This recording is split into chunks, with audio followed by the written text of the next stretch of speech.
Bonjour à tous. Je suis ravie d'être là, donc en bonne compagnie avec Dimitri, qui est donc directeur de la marque et de la communication à l'ESCP, qu'on accompagne ici chez You Love Words depuis plusieurs années. Donc moi, je suis Clémentine, je suis donc content strategist chez You Love Words. Je fais partie donc de l'équipe qui s'occupe de piloter les stratégies de contenu de nos clients et dont l'ESCP et dont donc Dimitri, les équipes de Dimitri. On vient de parler avec Grégory, notamment écosystème de contenu. C'est exactement le sujet qui va nous intéresser maintenant, c'est-à-dire qu'on va parler de The Choice, qui est un média de référence pour le SCP et autour duquel gravite beaucoup de contenu, vous allez voir. Et c'est ce dont on va parler tout de suite. Dimitri, je vais te laisser te présenter et surtout présenter le SCP et comment The Choice s'inscrit dans la stratégie générale de communication de l'ESCP. Merci Clémentine, bonjour à tous. T'as encore une question? Non, pas d'autres questions. Merci Clémentine. Je suis Dimitri Champollion, je dirige la marque et la communication de cette belle école qu'est ESCP depuis maintenant à peu près 7 ans. Et il y a 4 ans de cela, ESCP a fêté son bicentenaire. Alors d'abord, peut-être un petit récapitulatif de ce qu'est ESCP aujourd'hui. Je pense que c'est une école assez bien connue dans le paysage des écoles de commerce. Nous sommes la première école de commerce créée au monde, créée en 1819. Donc déjà, c'est une fierté française. C'est la France qui a lancé le modèle des écoles de commerce, voilà, dont se sont inspirés plus tard les Américains. Donc on a fêté notre bicentenaire en 1819. Aujourd'hui, ESCP, ce sont plus de 9300 étudiants de 130 nationalités. Pourquoi? Parce qu'on a une autre spécificité, c'est qu'il y a à peu près 50 ans est né le modèle européen de ESCP aujourd'hui. Donc aujourd'hui, ESCP, ce sont 6 campus européens, à Paris bien sûr, mais aussi à Londres, Madrid, Berlin, Turin et Varsovie. Et donc aujourd'hui, tous les étudiants de ESCP ont un parcours multicampus obligatoire. Donc on a vraiment un brassage multiculturel et multidisciplinaire très important. ESCP aujourd'hui, c'est une école qui est multi-accréditée, qui fait partie des meilleurs classements. Voilà, et qui récemment, vous avez eu d'ailleurs un super classement.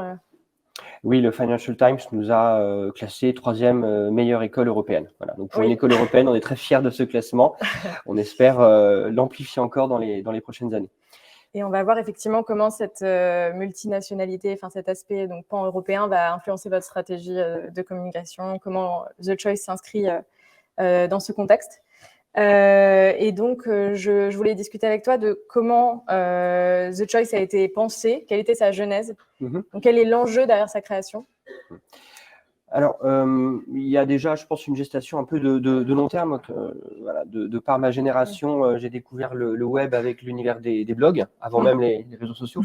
Où les réseaux sociaux, au début, n'étaient que des canaux d'amplification, des blogueurs qui produisaient des contenus plus ou moins riches et variés, mais dont certains étaient vraiment très pertinents.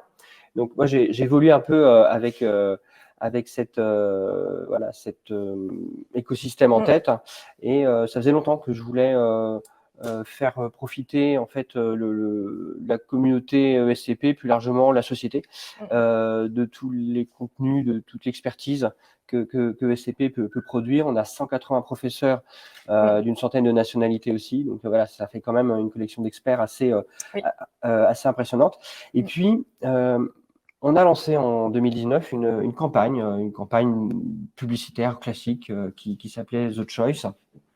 L'idée était de valoriser le positionnement de ESCP, qui a toujours été un positionnement assez humaniste, assez responsable. Alors aujourd'hui, toutes les écoles se positionnent un peu sur ces questions-là, mais je crois que ça fait vraiment partie de l'ADN multiséculaire, on pourrait dire, de ESCP, d'être une école qui s'engage, qui prend ses responsabilités et qui cherche à former ce qu'on appelle aujourd'hui des leaders, des business leaders, responsables et conscients de l'impact qu'ils peuvent avoir au-delà de leur écosystème économique.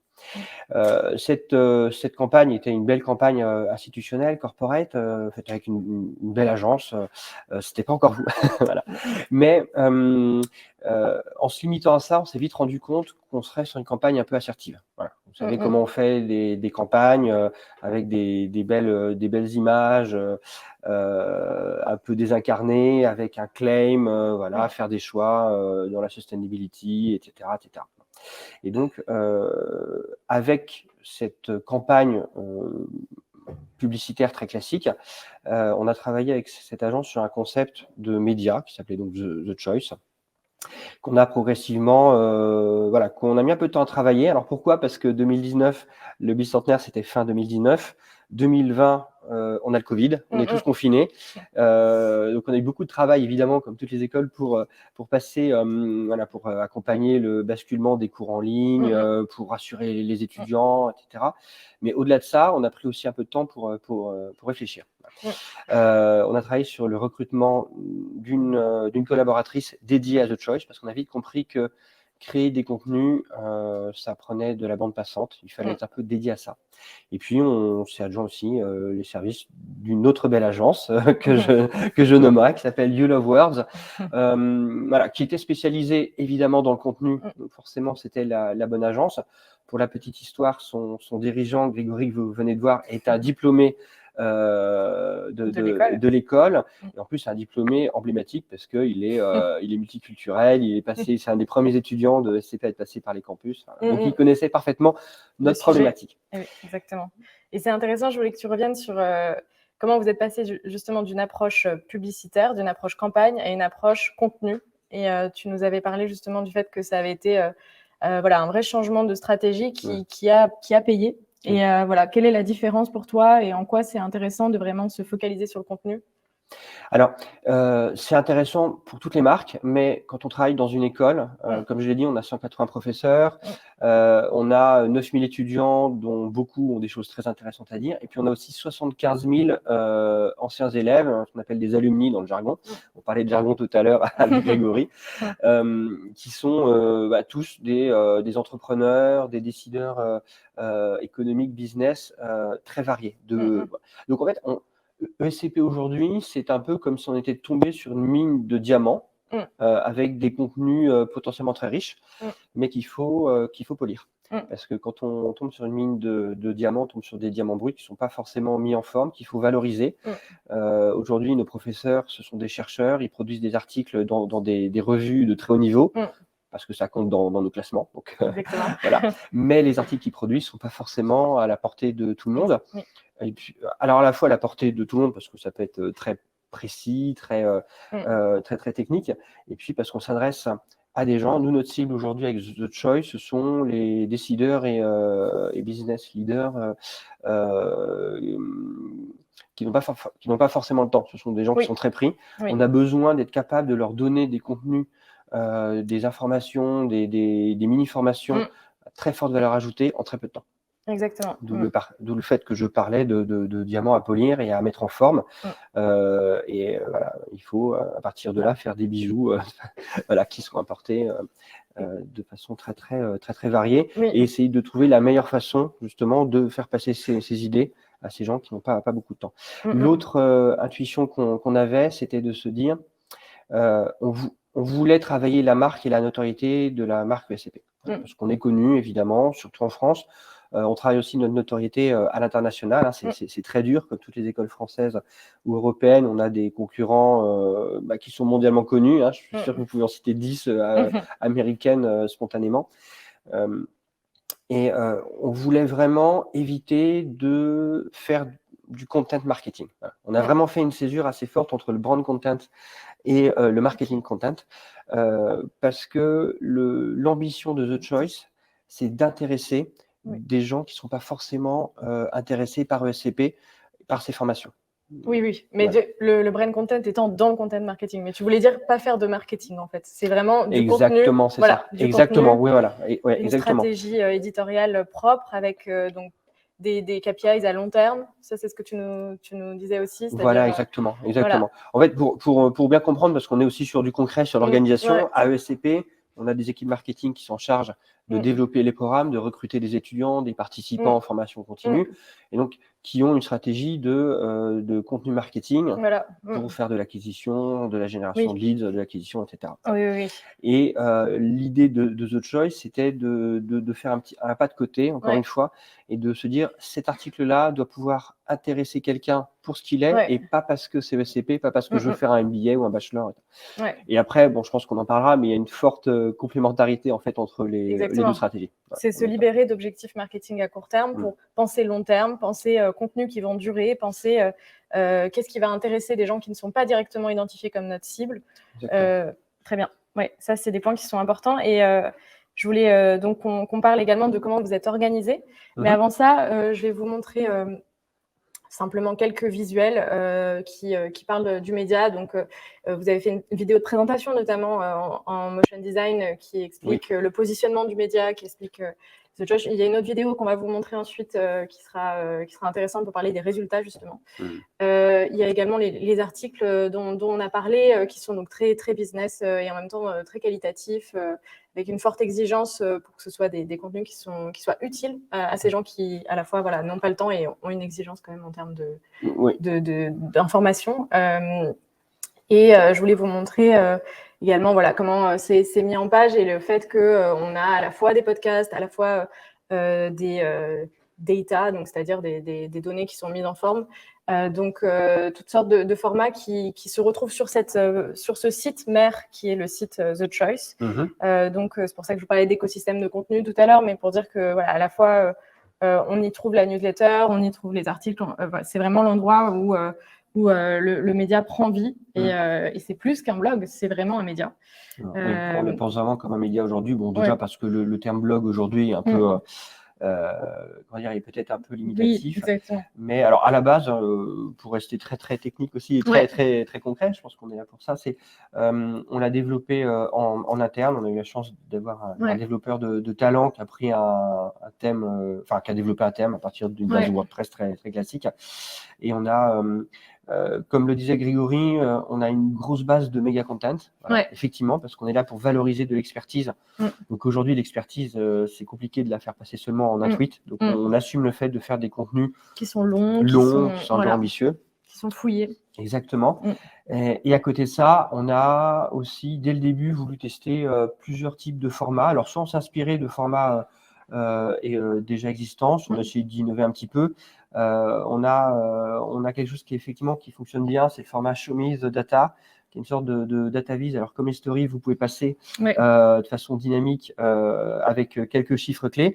Et à la fin, il y a une petite vidéo, souvent d'un professeur ESCP ou d'un expert de la galaxie ESCP, qui va contextualiser et expliquer ça. Voilà. Donc on a vraiment un mix entre de la data, un peu de vidéo derrière.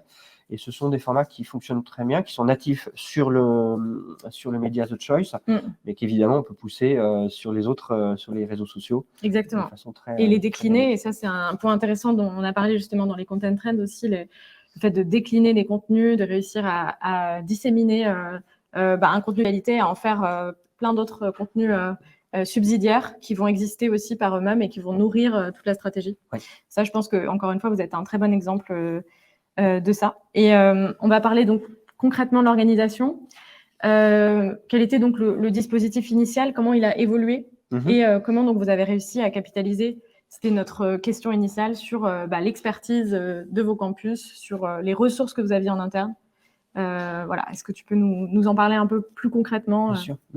Alors, bon, déjà, il faut avoir conscience, je pense que la plupart des gens qui nous regardent sont des professionnels, donc ils en ont également conscience que une stratégie de brand content, c'est pas juste créer des contenus et c'est pas cher et que ça peut remplacer utilement une grosse campagne de publicité. Enfin voilà, que le contenu va se diffuser de façon automatique, organique, etc. Aujourd'hui, c'est plus ça. Non. Donc, effectivement, il a fallu dégager un certain nombre de ressources, ce qui se pitch tout le temps aussi à l'interne dans une organisation. Pourquoi est-ce qu'on va déplacer des contenus qui pourraient être utilisés pour des campagnes de publicité très classiques pour faire du contenu voilà. Donc, comme je vous l'ai dit, on a créé un poste pour le faire, donc une rédac chef qui a été recrutée pour ça, du moins initialement, j'y reviendrai. On s'est adjoint les services d'une agence de contenu pour nous aider, alors à la fois sur une dimension conseil, on avait vraiment besoin aussi de pouvoir être un peu challengé sur les idées qu'on pouvait avoir, et puis sur le sourcing de rédacteurs, de freelance qui correspondaient à notre... Voilà, donc, au cours de notre collaboration avec vous, on a eu beaucoup d'ajustements parce que voilà, il faut être capable de trouver les personnes qui vont comprendre ce qu'on cherche, qui vont comprendre ce qu'est ESCP Ouais, la spécificité du média, Exactement. de ce qui est attendu, qui est quand même très, très précis en termes d'expertise et de Exactement. ce qu'on cherche. Et donc ça, c'est un conseil que je donne à tous. Veillez vraiment à prendre une agence qui soit réactive aussi pour pouvoir comprendre ce qui va pas. Ouais. Donc comme je l'ai dit, donc un développement ad hoc, un développement informatique ad hoc. Mais bon, on peut aussi confier ça à une agence, hein, bien sûr. C'est pas, voilà, il se trouve qu'on a eu cette opportunité. Initialement, on avait lancé des comités éditoriaux mensuels. Et la grande force en fait de ce projet, comme je l'ai dit, c'est vraiment un projet qui est porté par la direction de la marque et de la communication corporate, donc qui est séparé des directions marketing de SCP. Mais ce comité éditorial a vraiment permis de monter une communauté en fait de producteurs de contenu. En interne. En interne, Ouais. et qui rassemble donc la direction groupe, la direction de la communication groupe, des représentants des directions marketing et des services communication des différents campus. Donc c'est vraiment un des rendez-vous mensuels, alors maintenant bimensuels, les plus forts et les plus, on va dire, interdirection qu'on puisse avoir. Exactement, parce que ça nous permet, nous, qui sommes basés à Paris, pas loin d'ici, de sourcer efficacement des professeurs. Comme je vous l'ai dit, SCP se développe rapidement, crée beaucoup de professeurs sur nos campus. Nous, de Paris, on ne les connaît pas tous c'est l'occasion de les en temps réel. Voilà. Exactement. Donc, le fait de travailler avec les campus, ça nous permet de trouver des experts au-delà des, on va dire, des guest stars qu'on connaît un peu à Paris. Le fait de travailler avec les équipes marketing, ça nous permet de trouver des étudiants ou des jeunes alumni de différents programmes qui peuvent intervenir. Voilà, donc c'est vraiment un comité. Exploiter finalement les ressources que vous aviez déjà et que vous n'aviez pas suffisamment valorisées. Et là, elles sont valorisées. Voilà. Tout à fait. Donc, là, en fait, aujourd'hui, on a un problème de riche. C'est vrai que travailler pour une école comme la nôtre, on a beaucoup de contenu. Donc, on est comme un média, en fait, un journaliste qui reçoit des communiqués de presse toute la journée, qui doit sélectionner. Là, pour le coup, on n'a vraiment pas à chercher. Par contre, l'enjeu aujourd'hui, c'est pas d'aller chercher justement, comme je le disais, les différents diamants.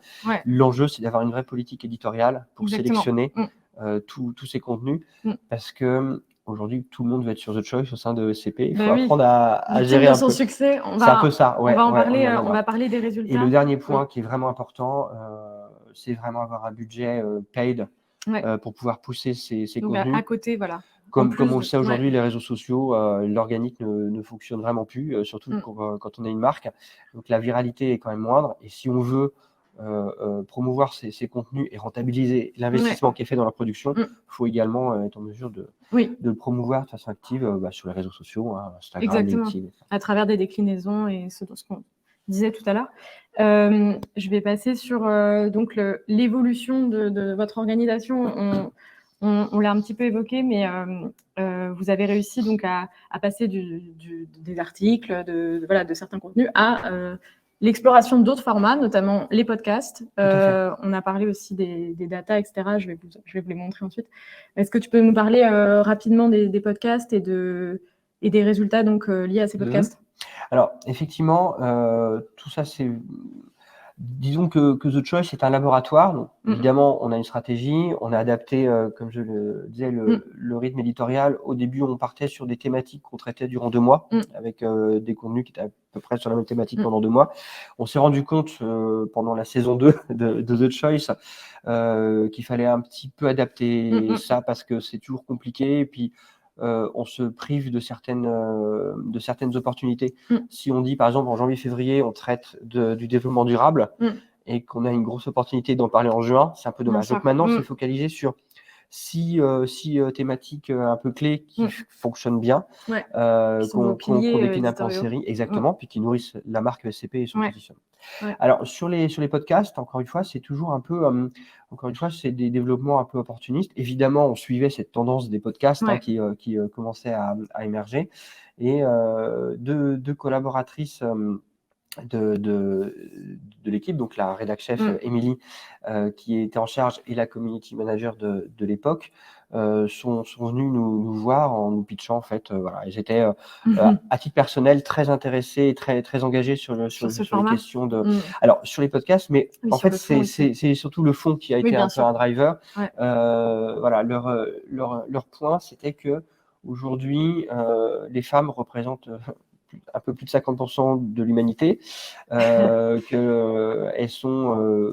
Tu parles du podcast, donc Her Voice. Voilà, Her Voice, donc qui était le premier. C'est le troisième auditeurs, que vous voyez, mais voilà. c'est la jeunesse du podcast Her Voice qui était le premier qu'on a fait. Qui effectivement dresse le portrait de femmes leaders, Ouais. qui les fait intervenir et permettent de partager leur expertise. Et leur l'angle, en parcours. fait, c'était surtout qu'elles ne témoignent pas de leur position de femme, comment elles ont réussi, comment elles ont réussi à gravir les échelons et tout, mais de les interroger en tant qu'expertes sur un sujet. Oui, tout à fait. Au même titre qu'on aurait interrogé. Exactement. Parce qu'aujourd'hui, ce sont alors le pourcentage qui a été fait, c'était c'est peut-être 15% des experts qui sont interrogés sont des femmes, alors que globalement aujourd'hui elles sont 50% sur à peu près tous les secteurs et elles peuvent parler de tous les sujets aussi bien que les hommes. Donc là, on voulait vraiment leur donner la parole.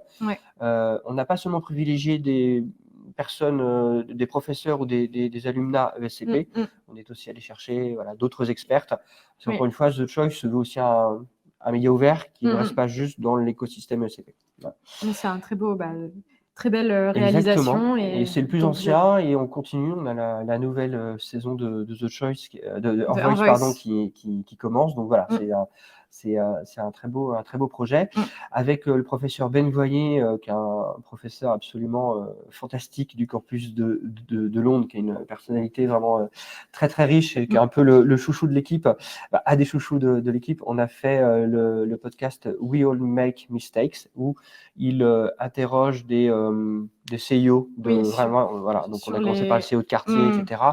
Voilà, plutôt que parler de leur succès, qui nous parle un peu de leurs échecs. Oui, tout à fait. Je vais aller assez rapidement parce que malheureusement le temps presse. Mais donc effectivement, de très beaux podcasts, différents formats. Vous avez également collaboré avec des étudiants qui ont proposé des podcasts qui sont sur la plateforme aussi. Exactement, un hébergeur de podcasts ESCP. Exactement, donc ça c'est très intéressant aussi de voir comment tout ça se nourrit. Et on les diffuse également sur les plateformes. Les podcasts ne sont pas que sur The Choice, mais également sur toutes bien les marques sûr sur Apple, Spotify et autres. Pour ne pas les citer, mais voilà. On va parler des résultats. Donc les différents formats évidemment dont on vient de parler. Et les résultats, on a une petite vidéo à montrer qui est le bilan. Le bilan qu'on a fait pour les 2 ans. Exactement. Pour les 2 ans, on a un média digital, vous l'avez compris, mais on a quand même voulu, comme on est très fiers de The Choice, faire un best-of papier. En fait, de The Choice, qui était donc la revue annuelle. Exactement. Voilà. Donc on a fait une petite vidéo pour promouvoir les résultats, mais avoir un petit abstract des meilleurs articles de The Choice. La sélection était dure à faire. On l'a fait avec vous, donc aussi vous êtes aussi très bon dans l'édition papier. Donc si vous voulez, on peut la diffuser. Et dans les podcasts. Elle dure 41 secondes. Ok, c'est parti.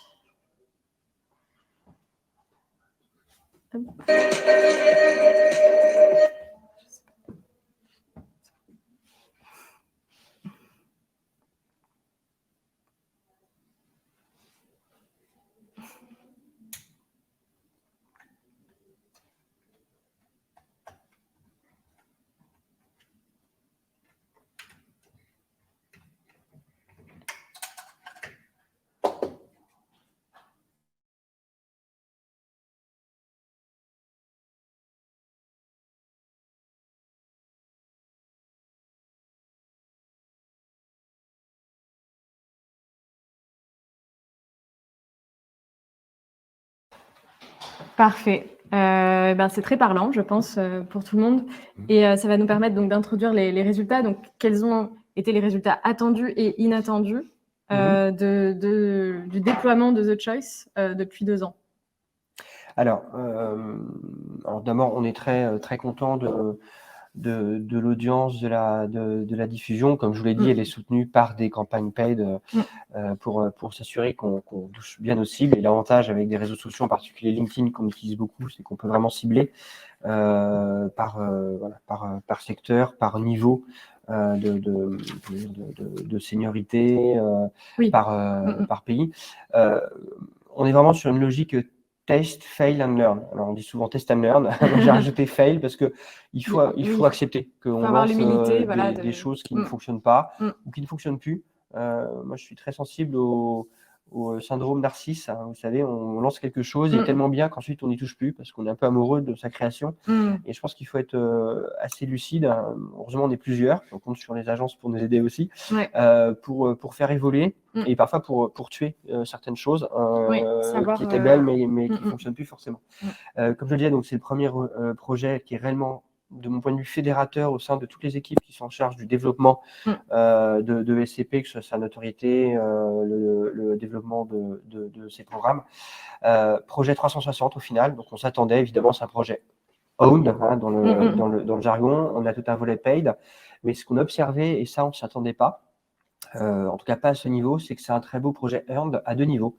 D'une part, la plupart de ceux qui sont mentionnés dans The Choice, qui nous font part, voilà, à qui on consacre des articles, des interviews, des contenus, le partagent ensuite beaucoup. Oui. Et en fait, avec beaucoup de fierté. Enfin, c'est vrai que quand on voit un message sur LinkedIn en disant j'ai l'honneur d'être dans The Choice de SCP comme s'il était dans des quotidiens nationaux, disons que ça nous fait chaud au cœur. Exactement. C'est-à-dire que la collaboration a été bonne et qu'ils se sont sentis valorisés et dans un écrin de qualité. Et puis, ça permet d'amplifier aussi, nous, notre viralité. Exactement. Voilà. Et l'autre volet du earned, plus classiquement, ce sont les relations presse. En fait, on est dans l'équipe de The Choice, donc il y a la rédac chef Émilie dont je vous parlais, on a également Emmanuel EL, donc un garçon, qui est un journaliste qui s'occupe de la valorisation de la recherche à l'école. Donc on pourrait le faire de façon très classique, ce qu'on appelle le knowledge, mais il travaille beaucoup sur The Choice également. Et donc ça permet vraiment de développer nos opportunités presse. Oui, ça a été un résultat un peu inattendu, mais vous avez été donc contacté par aussi directement la presse et vous êtes devenu une sorte de relais. Voilà, exactement. Ça permet d'être un premier, on va dire un sas pour les professeurs entre leurs actifs de recherche, leur expertise, et ensuite des opportunités presse un peu plus classiques. Et une marque, donc vous le dites, très plébiscitée en interne, c'est-à-dire The Choice, finalement, c'est devenu un projet star. Que vous êtes donc fiers de porter et qui vous amène des opportunités qui n'étaient pas prévues initialement. Et donc, finalement, confirme ce qu'on se disait au départ, qui est qu'investir dans une stratégie de contenu autour d'un média ambitieux, comme ça, finalement, ça vous a demandé de l'humilité, du temps, des ressources, mais vous êtes très satisfait peut-être au-delà de ce que vous aviez imaginé au départ et ça ouvre d'autres portes pour la suite aussi, j'imagine. Exactement. Là, quand j'ai marqué trop plébiscité, évidemment, c'est parce qu'on doit faire des choix et que parfois on a beaucoup de demandes. Tiens, on pourrait faire telle chose dans The Choice, etc. Alors évidemment, on prend toutes les idées, mais on veut vraiment que The Choice reste un média. Exactement. Et pas juste que ça se transforme en vecteur de communication institutionnelle. Donc, ça reste autonome et c'est un équilibre à tenir. Voilà. On n'est pas, vous savez, il y a un petit strip qui est assez connu qui reprenait la guerre de Troie avec un cheval de Troie à l'extérieur. Et c'était attention, beware, this brand contact is full of marketing. Voilà. Ah oui, et l'idée, c'est à chaque fois de bien le préserver. Non, exactement. Voilà. Oui. Ce sera le mot de la fin. Je pense que ça résume bien la stratégie de The Choice et votre stratégie à l'ESCP autour de ce média. Donc, bien garder l'équilibre, ne pas phagocyter l'idée initiale, l'ambition initiale. Mais s'adapter quand même aux pratiques, au contenu. Exactement. Merci beaucoup, Dimitri. Merci pour ce temps, cet échange qui est très intéressant et j'espère qu'il vous a intéressé aussi. On va se retrouver donc après une pause déjeuner. Donc à 14h pour de nouvelles conférences, de nouveaux échanges avec notamment le Crédit Agricole, Métro, Accor, Gfarm, mais aussi Vinci et évidemment la suite des tendances contenues que Grégory a commencé à vous présenter tout à l'heure, sur laquelle on va revenir donc à nouveau. J'espère que donc cette matinée a été fructueuse, intéressante pour tout le monde et que vous allez pouvoir vous ressourcer, repenser à tout ce qu'on s'est dit, vous remettre dans le bain pour être au taquet à 14h. On vous attend. À tout à l'heure.